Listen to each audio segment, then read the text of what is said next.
It's in progress. Okay. And seriously, pink hairband, as in, I mean, I don't have hair. Okay, welcome to today's podcast, Fitscience podcast. Today, we're gonna talk about, like we were talking about the questions that we got for so many weeks, and we were trying to analyze that. We are trying to categorize things into different topics so that we can give proper attention to each and every topic, and we want to try to club all the questions that are based on basically the same topic. So that's what we are going to do today. Today our topic is It is pre-workout meals. so we're going to talk about pre-workout meals today. So our basic concept about pre-workouts, and if it's important, if it's not important, how much pre-workout you should have, or what time should you have your pre-workout meals, or and we are strictly talking about meals here. We are not talking about any of those pre-workout products that are available in the market. We'll do a totally different video for those kind of products If we get sponsored. But yeah, today's podcast is strictly going to be about a pre-workout meal. So let's go with the first question. What's the first question? The first question you've got is, what do you think about pre-workout meals? What do you think about pre-workout meals? I think pre-workout meals. Can we just read like all the questions so that No, we can't. Yeah, we can, because they're related to the same topic, right? So Okay. let's just read out all the questions, what all questions we have got, and then we'll categorically answer them. Okay. So first question is, what do you think about pre-workout meals? The second one is, should we take them? The third question is, if yes, then when should we take the pre-workout meals? And fourth question is, your experience with the pre-workout meals. So that's gonna be our 4 segments. Let's just push this. Okay, let's just talk about pre-workout meals and what do they do. Okay. Fine. So let's just get into our basic information, where what a pre-workout basically does. Okay. Fine. So generally what happens is you are going to put in a lot of physical work in your workout. Okay. So there are, naturally your body has some requirements to fulfill.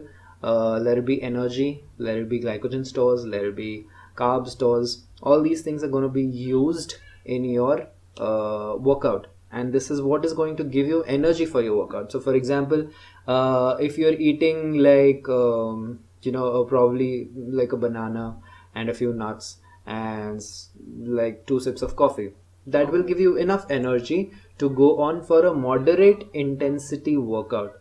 Like if you take this and go for a high intensity workout, you might fail in between, or you might observe that you're not able to push yourself. So the key of building or weight loss is always going to be dependent on the energy that you put in the workout. Now where does this energy come from? Your basic metabolism, or your basic source of energy, is always going to be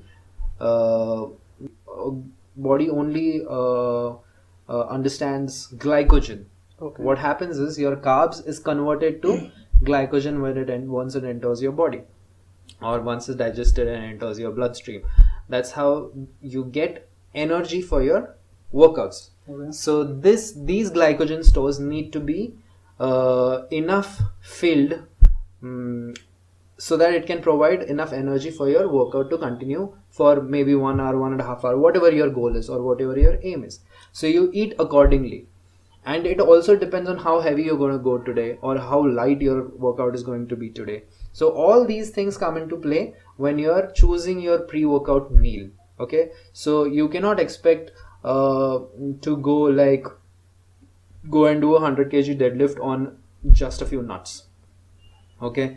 You still can do it, no problem about it, but what happens next is also your responsibility. You might faint, you might see stars, okay, you might get a feed or a concussion, okay, you might fall on the floor, which is not always the case, okay. But I'm just saying that in case if your body is not ready to take it, or is not prepared, a pre-workout meal basically prepares you for a good workout. Okay. That's not always the case though, but most of the times this is what have been observed, and there have been some researches here that show that eating your pre-workouts have given amazing results. There was a research done in Miami University, where they were actually experimenting with two groups of players who play football. So they observed for 41 days. 41 days they played with their pre-workout meals, where 20 of them were given good nutritious pre-workout meals, and the other 40 were worked out on a pretty basic diet. Like, their diet was not calculated, they just had like I said, one banana, something like that. It's not specific, but the ones that were calculated and given like, for example, if their session is going to be like 5 hours or 3 hours, 2 or 3 hours of workout session or practice sessions they would calculate how much energy they needed, how many proteins they needed, how many carbs they needed, how many fats they needed, and then calculating that, they used to give them a pre-workout meal and then send them into the practice. And the same continued even throughout their season when they used to play matches and stuff like that. So all these 20 athletes who had their pre-workout meals measured and calculated, these guys performed like 6% better than the ones that were not calculated.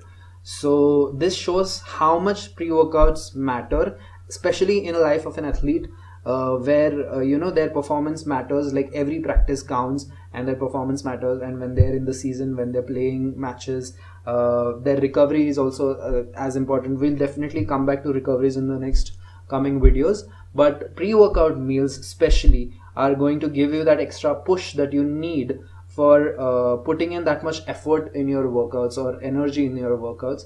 And without a pre-workout meal, you can push to a certain level. You can definitely push. It's also your willpower, it's also your fat stores, it's also a lot of other factors that come into play. But pre-workout meal is going to be always a very, very important factor in your daily routine, because that's what is going to decide whatever you do in your workout routine. So basically, pre-workouts are really, really, really important, and I cannot stress enough about it. But maintaining your glycogen stores and trying to produce energy. So anyway, let's just say I want to go full on today, like put my most effort, high energy workout. How much do I eat? So that's what I'm saying. It all depends on what's your weight, what's your intensity. So when you say that you want to go full out, okay, how much have you done before that? So for example, if you're working out for the second time, and the first time you did 20 push-ups and today you want to do 50 push-ups, that's not going to happen, and no pre-workout is going to help you. But in case that you want to push, maybe you can do 2 or 3 more push-ups based on whatever you have eaten pre-workout. And can I have something fatty, something oily? Alright, so can I eat something oily before? You can, definitely, but that is going to affect your performance in the workout. See, you have to be very smart in choosing what you eat, not just pre-workout, throughout the day. If you want to eat something that is oily, you can. If you want to eat a pizza, you can. If you want to eat a burger, you can. Okay. You just have to be accountable. Now, I'm not talking just about pre-workout meal. I'm just talking about the whole day or night or whenever you eat, whatever you're eating throughout, whatever your routine is throughout the day of eating. Okay, you cannot eat a burger and your chicken salad. Or you cannot eat a burger and eat like 4 sandwiches with it, which are healthy. Sandwiches are healthy?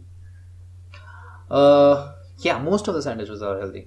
The ones that are covered and dipped in mayonnaise and tomato sauce. You mean all the ketchup, sandwiches? All the sandwiches.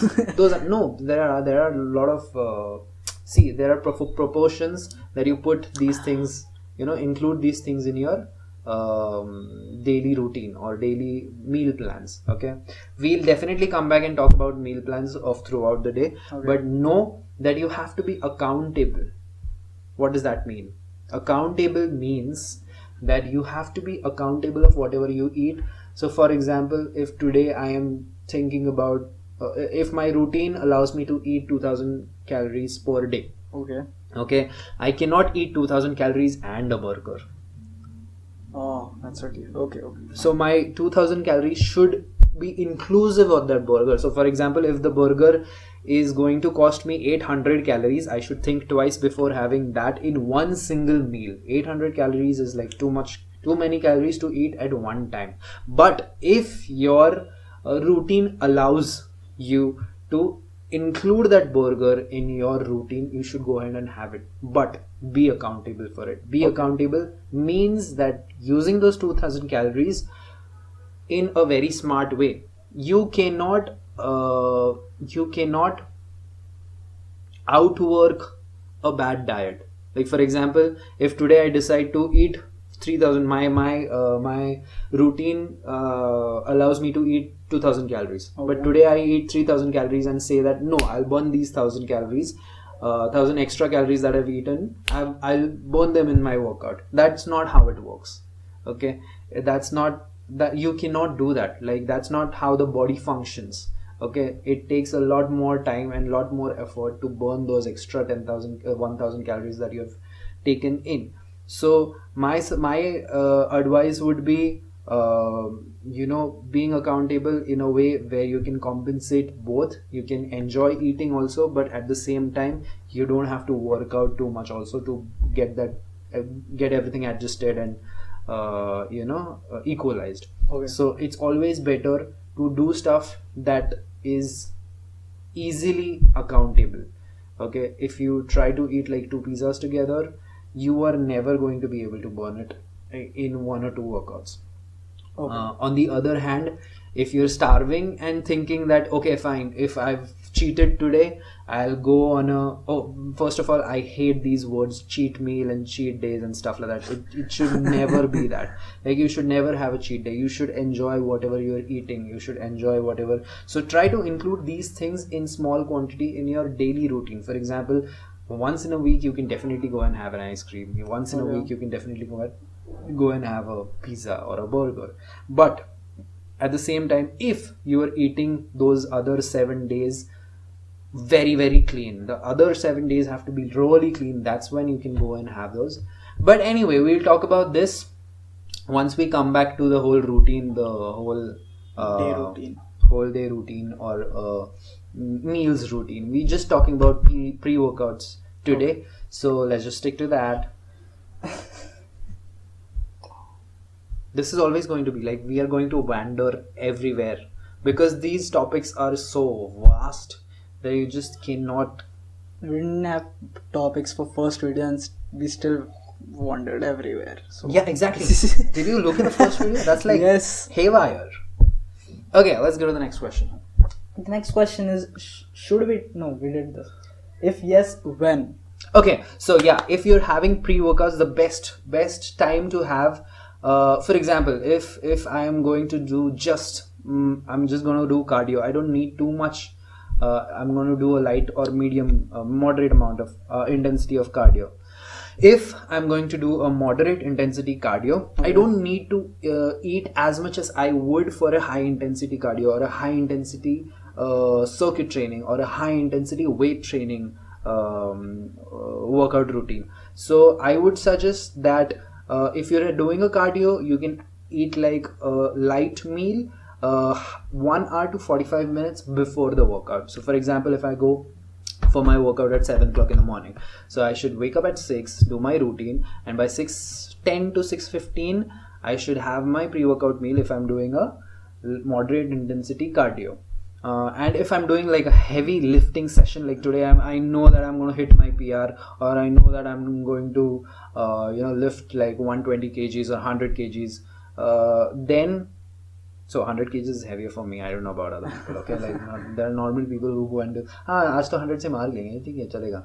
But yeah, for me if I'm going to do like a heavy lifting session, like maybe squats or deadlifts or something like that, then I'll have a good heavy meal at least like 1.5 hours before, so Okay. that it digests nicely, it settles down, and then I go for the workout. And then I don't feel that, heaviness in my stomach, where, all my food is cramped up and I cannot perform well, and then I keep feeling heavy in my stomach, and then my legs are not, lifting as much as I want them to. So it all depends on what workout are you going to hit today. Okay, so that's going to be specific to your workout. And can we get information about what we have to eat before what workout anywhere? Oh yes, like we do our meal plans, Yeah. right? So all the meal plans that we do, we have always calculated our meal plans according to the needs of the client. Okay. So whenever a client comes in, we give him like 4 pages of questionnaire. Okay, so those questionnaire are going to decide what type of food you're going to eat, what timings are you going to have, what kind of intensity your workout is going to have, what kind of food according to that intensity are we going to prescribe at what time. So there will be pre-workout, there will be post-workout, there will be snacks, there will be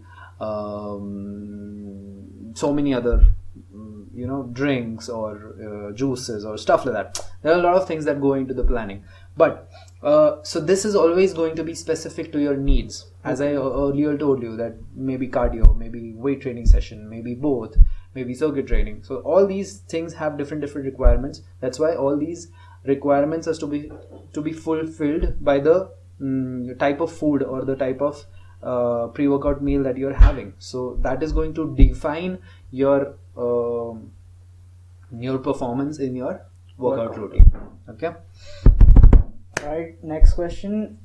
What is your experience? That basically connected to the first question. What do you think about pre-workout meals? So see, there are a lot of I have done a lot of experiments in my see, I've been experimenting since around 10 years now, and there are some things that have worked for me, there are some things that have not worked for me, there are some things that I've tried and left, there are some things that I've tried, liked, and kept on. Okay, so in these so many years of experience, I've always experienced that I am so comfortable if I'm going for a run. For example, that day I went for an 8-kilometer run, as I told you. Mm-hmm. So that day I was on a fast for 16 hours. Okay. 16 hours fast, and I ended the fast after the run. So I basically ran without any food in my pre-workout meal in my body. But that's again something that has become a part of my routine as an intermittent fasting. I like to go into the gym also empty stomach, because that makes me feel lighter, that makes me feel more energetic, and that somehow I feel that I get the best out of myself when I don't have anything in my stomach. So there are 2 things that I follow. If I'm eating something, I make sure that I poop before my workout and then go into the workout, so that my stomach is empty. Or I don't eat anything and go into my workout where also my stomach is empty. But the intensity of both the workouts are going to be hell lot of different. Okay, so you cannot expect the same amount of intensity going in both the situations, where you have eaten also and when you have not eaten. So I cannot go today because I'm fasting. I cannot go into the gym and say, okay, I'm going to lift my 150 kg today. Why? Because my body is not going to support it. Now, because I know this, I will not, though it is very tempting once you see the weights and once you see that your form is right and you're in the zone, it's so tempting to go and hit that PR. It's so tempting to, go out there and perform. But I know that though my mind is ready, it might be because of the coffee, it might be because of the circumstances that I'm feeling really good today. It might be any of these scenarios, but I know that it's not good for my body.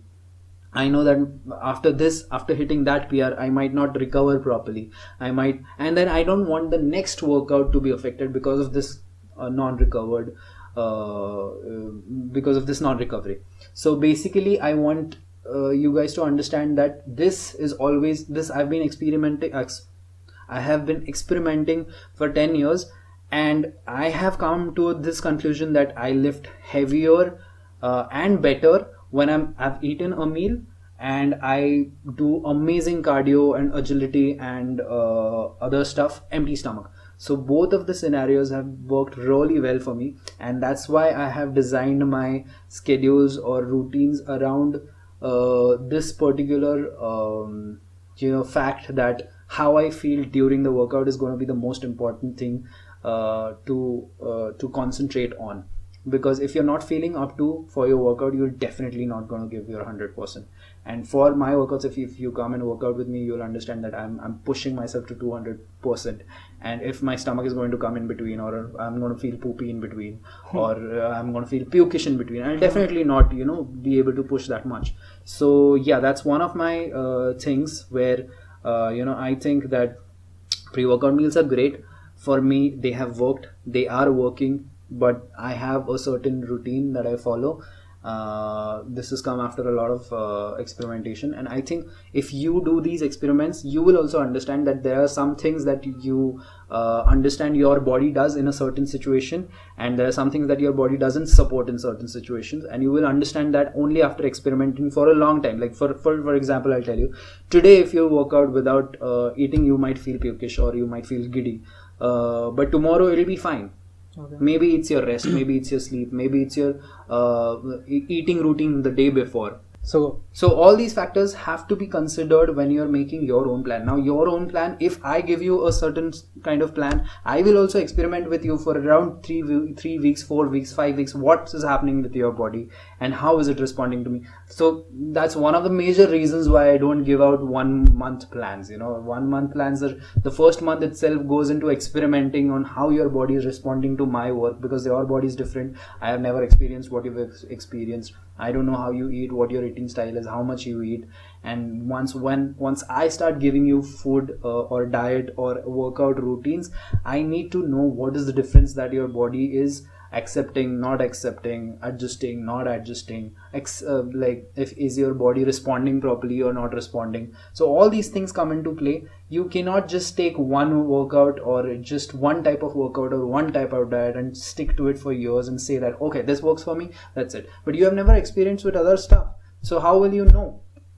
Okay, and going back to the first podcast, what if I set a limit for like 1.5 months or 2 months, and I come to you and I'm like, give me a plan. So the first month you say you'll spend in experimenting, right? If I don't know you, if I don't know how your body functions, like as I told you earlier also, I will give you like 4 pages of questions before we even start discussing your diet or your workout. Let's just say in this scenario. But just in this case, if you think that you have only 2 months, I would suggest you a simple plan. Okay. I wouldn't go into details because that's not what I do. Will it work? I need time. It might work, it might not work. Okay. In these cases, what happens generally is, okay, I'm getting married in 2 months. I need to get into shape because I need to look so awesome in that sherwani that everybody's gonna die. So that's what happens, especially with girls. There's a lot of, even with guys, of course, it's not very gender specific at all. But sometimes what happens is these people don't understand that before this you have eaten crap. You have been living a shitty lifestyle, and after these 2 months also, you're going to go back to that same shitty lifestyle. Photos will look nicer. Yeah, but fitness is always going to be a lifestyle change. It cannot be done in 1 or 2 months. It has to be consistently followed for a long period of time. You cannot expect changes in 2 months, and whatever changes you will definitely get, because then why do you have crash diets? Why do you have keto diets? Okay, not keto or not intermittent fasting. Or why do you have these crazy fat diets? This is to give you immediate results. But the more immediate results you get, the more immediately you put on the same weight again. Once you're coming back to your question, I think it is possible to do it in 2 months, but that's not what I would promote. I would promote you to get your lives together, and I would really like you to consider these options where you try to continue this for the rest of the year and the years to come, and you make healthy eating, you make good exercise, workout routine, regular workout routine, daily workout routine, like a part of your daily routine, like throughout the life, not just for a few months where you just want to doing it just to look good. Looking good is one part, or I would say looking good would be a side effect of having a good routine, like a good lifestyle, good eating lifestyle, good exercise routine, that is all going to come. Like this is going to enhance your life in such a way that you're definitely going to look good. Let it be in any size or shape. Like I don't want people to have like six packs. Like I personally think that six packs is not such a great thing to achieve, or it's not a very difficult thing to achieve. You just have to stick to a routine, certain calories, certain amount of exercise, and then you will get there eventually. If not in 2 months, maybe 3 months, maybe 6 months, maybe 8 months, maybe 1 year, 2 years, whatever time, you will get there. But that shouldn't be your definition of being healthy or being fit. That is just one body goal that you have, which has been over popularized, and which is not even healthy for most of the people. Like most of the people, if they reduce their carb intake or fat intake so much that they are shredded to the bone, it's not healthy for some people. For some people it might, there are people who get killed just by entering the bodybuilding competition and trying to get that six packs and getting shredded to the bone. People have lost their lives because of this. There are a lot of other factors also. It's not just food, it's not just there are a lot of supplements and illegal supplements that come into play there. I don't want to point out at them right now, but I'm just saying that healthy lifestyle is always going to, even if you don't have six packs, even if you have some amount of fat on you, or even if you look a certain shape, let it be round, it doesn't matter. Like I have seen a guy do a backflip who was 100 kgs, who had like a huge stomach, like a tummy. Would you call him unhealthy? I wouldn't, because I cannot fucking do a backflip. Okay, and I definitely think that he's way more fitter than me, or he has more hand and eye coordination, or he has more neuromuscular connection, or he has more dynamicity more than me. So I would definitely think of him as definitely fitter than me, though my weight is not like that, though my shape is not like that. I think people, it's just very, very wrong to generalize this concept of fitness and attach it to something like body goals, or six packs, or round booty, or big shoulders, or amazing biceps. The stuff that guys have these biceps where the shirt is almost tearing off. Yeah, no offense to the such guys. Even these guys work very, very hard. Okay, but that shouldn't be the only goal that you have as being fit, where we consider being fit. I think being fit should be feeling good from inside, not just how you look exteriorly, but of course internally it should affect your mental health, your well-being, your digestive system, your immunity system. All these things, when these work together cohesively and keep your mental health, like you feel peace, you feel good about yourself, you feel energetic, you are up for playing with your daughter, you are happy. That's what is being healthy. Okay. And your food helps in that, your exercise routine helps in that. So we are just going anywhere with this, but where did we come here from? Yeah, we were talking about pre-workout meals, and now we're just going anyway. So let's just come back to pre-workout meals. My point is that your question was, if you want to come for 2 months to me and ask for a good routine and everything, I would definitely give you the workout, but I wouldn't expect anything out of it more than weight loss or weight gain. That isn't healthy for me. That isn't how my work ethic works, or that's not the pattern I would like to work in. If you're coming to me, I would request you to give me at least 6 months so that I can make a lifestyle change. So, for example, if you've heard about this, that you take like 21 days to get used to a habit. If you do it continuously for 21 days, then you get into a habit of doing it. So those 21 days, khatam na ek mahina. एक महीना तो आदत लगाने में ही चला गया. Then what next? Like, what will you do in 1 month? Okay, so for me to make you come and do workout and eat properly, that will only take 1 month. What do you expect in 1 month to happen? So people who come to me with such goals that मेरे को 1 महीने में या 2 महीने में कम होना है, I first of all refuse. Like it's a straight no for me. If you want to come to me I generally, if somebody comes and says that, okay, I've got an injury and I want to get better in 2 months, I would help them. Okay. Because then it's about the rehab that we are going to do regarding that injury. So let it be elbow, let it be knee, let it be lower back, anything that comes in. I can work with rehab for 2 months and make you like amazing in 2 months. I would love to do that, you know. But body goals, I'm not really for it. So what do you think is the minimum amount of time a person should give? Let's just say I want body goals. I don't want healthy lifestyle, I don't want fitness. I just want body goals. Okay, I have body goals. I want 6 packs. What do you think the minimum amount of time should be for me to get there? A lazy bum like you, I would say... No, Anyone. 4 years. Anyone. I would say 4 years. I would say 4 years. You give yourself, for example, I'll tell you now, these guys who compete in, I think we talked about this in the last podcast also. These guys who go on stage and, you know, who are models, who have certain shape, who have their shoulders broad, their waists are thin, Dorito they have Dorito shape, I don't know what's that. So the point is that these guys who are models, who take off their shorts and have 6 packs and everything, Hrithik Roshan, or Sonu Sood, or who's this guy, Vidyut Jambal. Okay, these guys have worked out for years to get there. Okay, people see that. You know, there was this video of a transformation of Amir Khan, if you've seen it. He's done it in 5 months. What was his base? He's been working out for 12 years. Before that, people don't consider that. His body is used to that kind of transformation or shocking transformation. What he did was commendable. No doubt about that. And you can reach that commitment level. You can reach that body goal. All fine. That's fine. That's not a problem. Have you seen his films after that? Like, have you seen his videos after he came out of Dangal? No. He lost that body in around 2 weeks.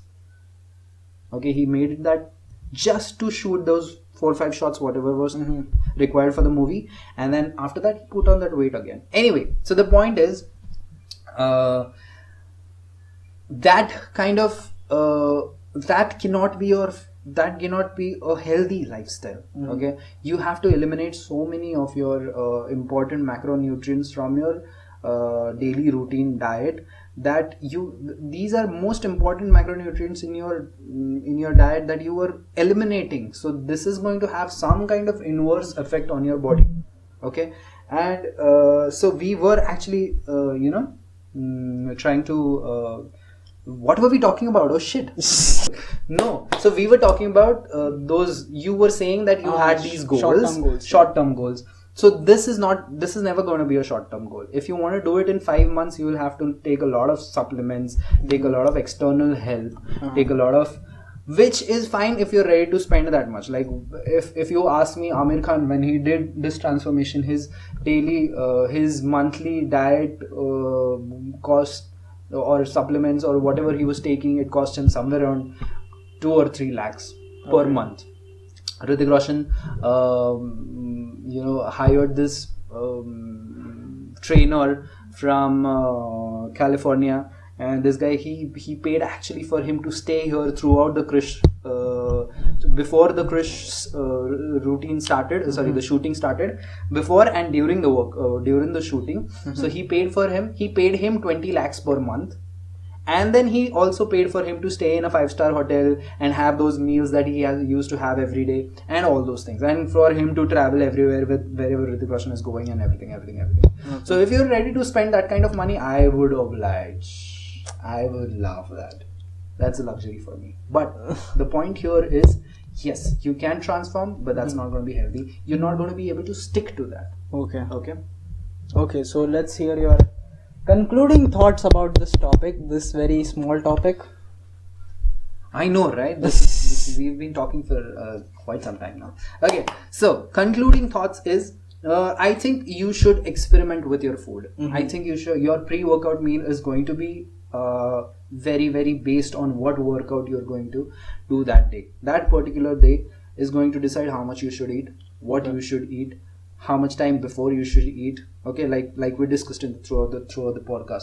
So basically what is going to happen is you have to know your body in order to deliver the performance that you're supposed to or that you are expecting out of yourself throughout the workout session. So for example, I'll tell you, like we discussed in the other podcast also, that we are setting goals, right? Yeah. Till you don't set goals, you're not going to get anywhere, and in between you'll lose motivation. That's what our last podcast was all about. But the point here is, if you're planning your workouts, there is a certain amount, like X amount of work that is to be done today. Okay, and the work that is supposed to be done today, if you want to get it done, you have to, that today, whatever you've decided, okay fine, I'm going to go and do like 20 squats today, 20 lunges, 20 push-ups, 20 this, 20 that. Okay, how much energy do I need for these? Okay, so am I feeling up for it today? Okay, if not, have I rested well? Have I slept well? Have I eaten before, like the day before, have I eaten well? Okay, and all that is going to come down and boil down to, what am I supposed to eat before the workout? Okay. So all these things have to be considered, and all these things will come into play when you're deciding the pre-workout meal. So I hope you enjoyed this podcast. I hope that I have at least answered a few questions that you have, and I hope that you got something out of this which you could use in your daily routine. And that's it for today. That's it for today. Do subscribe, like, comment down below what you want to see next, and watch the hell out of this video.